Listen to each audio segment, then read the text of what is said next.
What's going on, guys? Let us talk about the various channels out there and give you an overview guide as to who and what community is hanging out on each channel.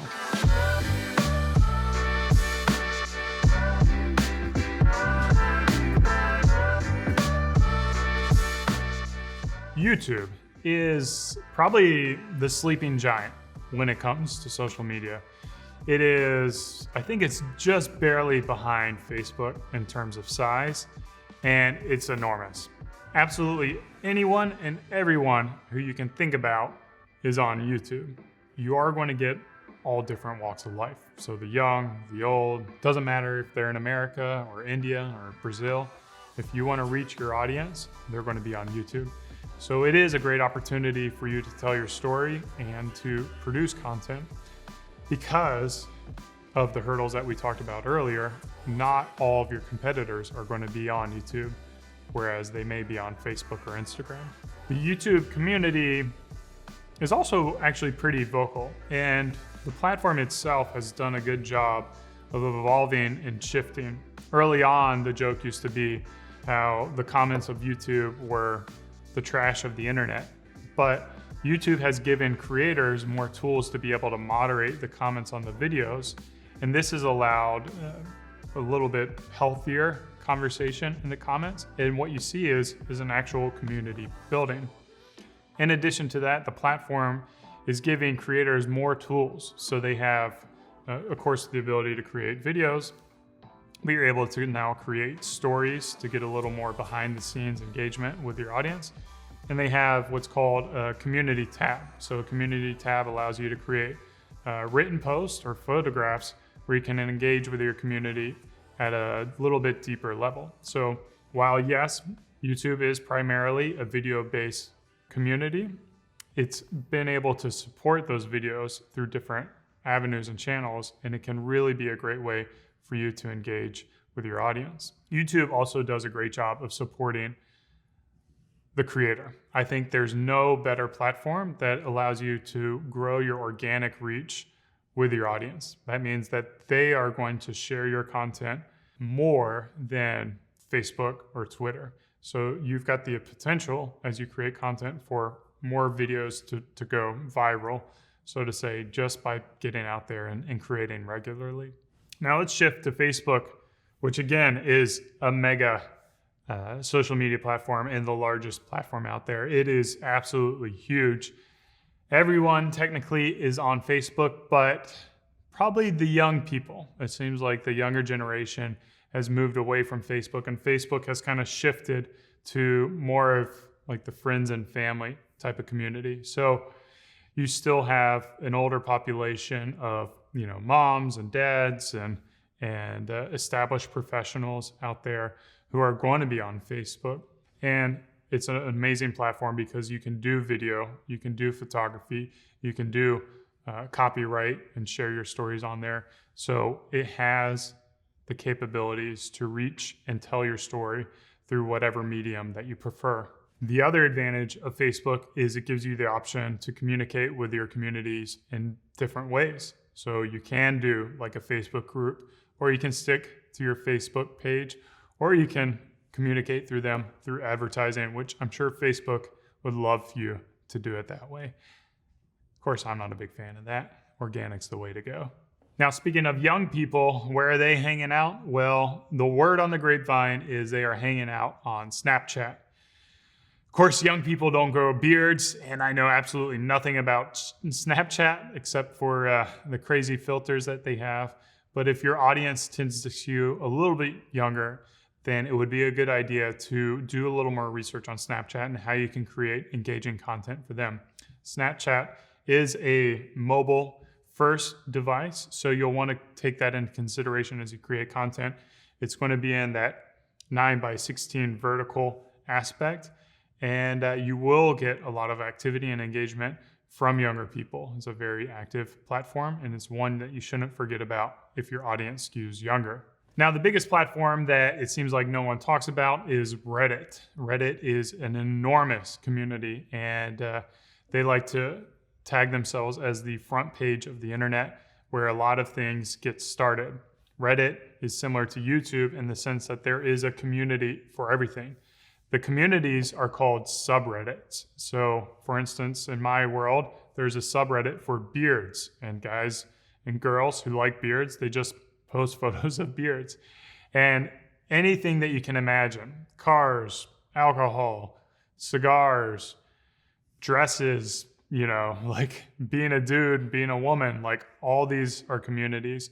So there's a way to be able to reach an interest or even create your own interests on Reddit. Now, Reddit tends to skew a little bit younger, but they do still have a pretty big community. I would say like the older population is generally not on Reddit, but Reddit can be pretty brutal. The younger community tends to skew a little more politically liberal and a little more skeptical of business and commerce. So if you're on Reddit and you're trying to push your products, you're going to get hammered and it's going to be brutal, and you have to have thick and tough skin.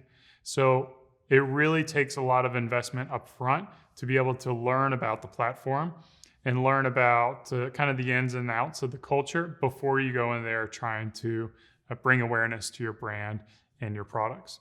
About the same size of Reddit is going to be Twitter. And Twitter's been around for a long time, probably since 2007 or 8. And it's crazy to think about. And they've been around for over a decade. They started off as a microblogging platform with only 144 characters. It was almost like a text message alternative. And they've grown that to, I believe it's about 360 characters, so you can write a little bit more, and their platforms evolved and changed where you can include photography and include videos and post. So it is a great platform to be able to share your content as kind of like a broadcast. But where I see the most value in Twitter in the community is engaging with the community in real time. So if your company is related to, sporting events, then it makes sense to get onto Twitter and talk with your community as the event is happening in real time. Again, Twitter is a great platform. It also seems to be a platform where a lot of the experts are hanging out and sharing their thoughts. So you can follow a lot of experts, engage with them directly. And in my opinion, I think a lot of the reason that experts like to be on Twitter is because of that character limits. You're not getting bombarded with all your fans and their 20 paragraph essays to ask one question. It forces them to be straight and to the point, and it's an efficient way for experts to be able to communicate with a large amount of people and not get bogged down by maybe the overly wordy type of people out there. Now, the social media channel that seems to be kind of quiet and not really making a lot of news in the mainstream media is Pinterest. They've been chugging along, and Pinterest has stayed true to who they are and how they serve their customers and their audience.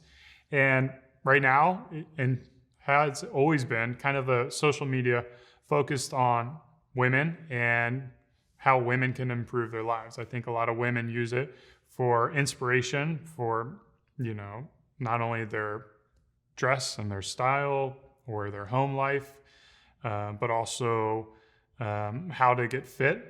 And then as women get more involved in the platform, they seem to be bringing their partners in. So I hear a lot of stories about how women are getting their boyfriends or their husbands their own Pinterest boards. So if you have any kind of like DIY type of activities, that's going to be a great platform for you to kind of share those guides in photo format and engage in your community that way.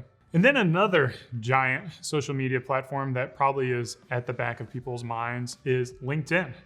If your business is catering towards business professionals, even if it is like a consumer-driven brand, it may make sense to engage in your community on LinkedIn. LinkedIn's done a lot to mimic the way that Facebook communicates, but does it through professional communication and through networking at the professional level. So there is opportunity to engage your community there. You can also create groups on LinkedIn around a similar, really like a similar kind of business-oriented topic.